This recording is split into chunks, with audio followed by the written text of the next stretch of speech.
آؤ ایسا کام کرے سنت کو گھر گھر پھیلائے تبلیغ اسلام کرے سنت کو گھر گھر پھیلائے تبلیغ اسلام کرے سنی دعوت اسلامی کی دعوت ہر سو عام کرے سنت کو گھر گھر پھیلائے تبلیغ اسلام کرے اس کا ایمان اتنا کمزور ہوگا.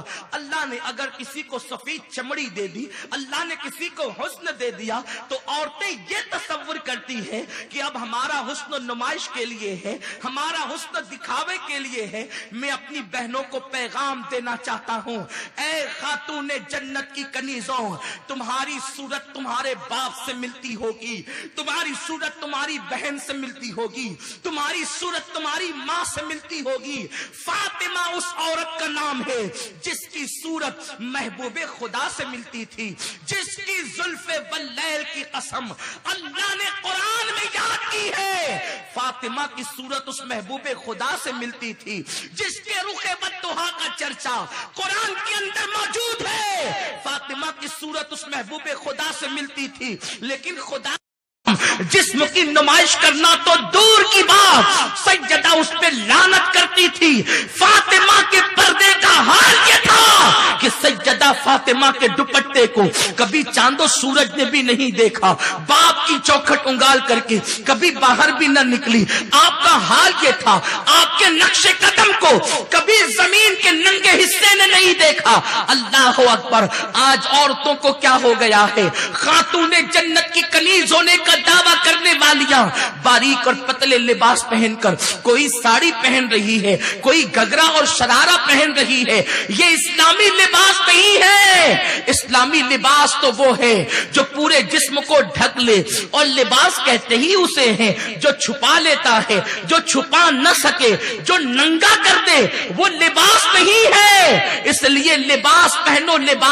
لباس اسے کہتے ہیں جو جسم کو چھپاتا ہے, جو وجود کو چھپاتا ہے, جو جسم کی ساخت کو چھپاتا ہے. میرے آقا مصطفیٰ کریم رؤوف الرحیم صلی اللہ تعالی علیہ وسلم نے ارشاد فرمایا, جو عورتیں باریک اور پتلے لباس پہنتی ہیں ایسی عورتیں جنت کی خوشبو سے بھی محروم کر دی جائے گی. جن عورتوں کے سروں پر پتلے پتلے دوپٹے ہیں ایسی عورتیں جنت کی خوشبو سے محروم کر دی جائے گی. خواتین اسلام ذرا غور تو فرمائیں. میرے آقا نے فرمایا, میں شب معراج جس وقت میں نے جہنم کا مشاہدہ کیا تو میں نے عورتوں کو جہنم کے اندر اوندے منہ لٹکے ہوئے دیکھا. میں نے پوچھا, جبریل یہ کون عورتیں ہیں؟ جبریل امین نے عرض کیا, یا رسول اللہ یہ آپ کی امت کی وہ عورتیں ہیں جو کپڑا پہننے کے بعد بھی ننگی رہتی تھی. صحابہ نے عرض کیا, آقا اگر کوئی کپڑا پہنے گا تو وہ ننگا کیسے رہے گا؟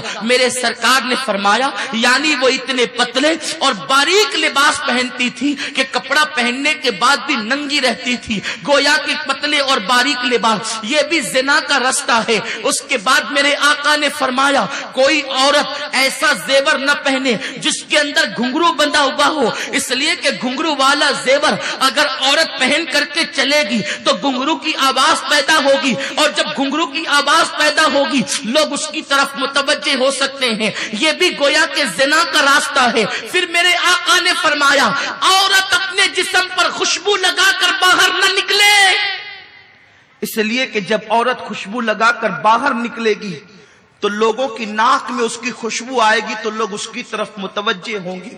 یہ بھی زنا کا رستہ ہے. ایک مرتبہ سیدنا فاروق اعظم کی ناک میں خوشبو پہنچی, آپ نے پلٹ کر دیکھا تو عورت قریب سے جا رہی تھی. آپ نے کوڑا اٹھایا اور اس عورت کو تان دیا. فرمایا, ظالم تو خوشبو لگا کر نکلتی ہے, مردوں کو اپنی طرف متوجہ کرتی ہے, اس کے بعد اگر تجھے اس کیفیت میں دیکھا تو تجھے کوڑے لگائے جائیں گے.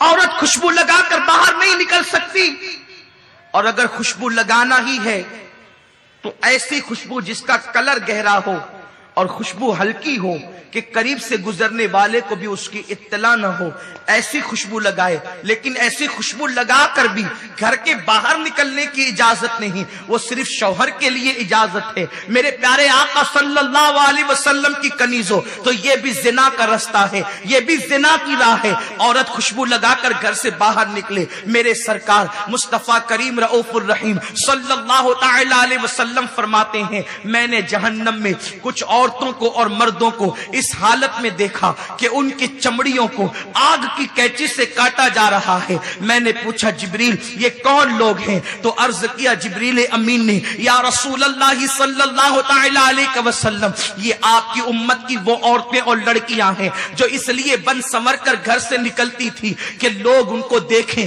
اور ان کے فتنے میں مبتلا ہو جائیں. آج کل کی بچیوں کا رہن سہن دیکھیں. کل تک تو عورتیں بہرحال پھر بھی باریک اور پتلے لباس پہنتی تھی، لیکن نیچے تک پہنتی تھی، وہ بھی قابل مذمت تھا، اس کی بھی تعریف نہیں تھی، وہ بھی عذاب کی طرف لے جانے والا تھا. لیکن آج کیسا دور آ گیا، فاطمہ کی کنیز کہلانے والی بچیاں جنس پہن رہی ہے، ٹی شرٹ پہن رہی ہے، شارٹ شرٹ پہن رہی ہے. نہ باپ کو فکر ہے نہ ماں کو فکر ہے، اور بچیوں کو اسی طریقے سے آزاد چھوڑ دیا جاتا ہے. ان مولویوں کو کیا سمجھتا ہے، یہ تو 1450 سال پرانی باتیں کرتے ہیں. لیکن جب بچی اپنا سب کچھ لٹا کر کے گھر آتی ہے تب باپ چار چار آنسوؤں سے روتا ہے. جب سب کچھ لٹ جاتا ہے تب باپ کی آنکھوں میں آنسو آتے ہیں. او باپ، تجھے میرے رسول نے فرمایا جس کی بیٹی اڑیاں گھومے، جس کی بیٹی بے پردہ گھومے، وہ باپ دیوس ہے، دیوس. اللہ اس باپ پر لعنت کرتا ہے، نہ اس کی نمازیں قبول کرتا ہے نہ اس کی دعائیں قبول کرتا ہے.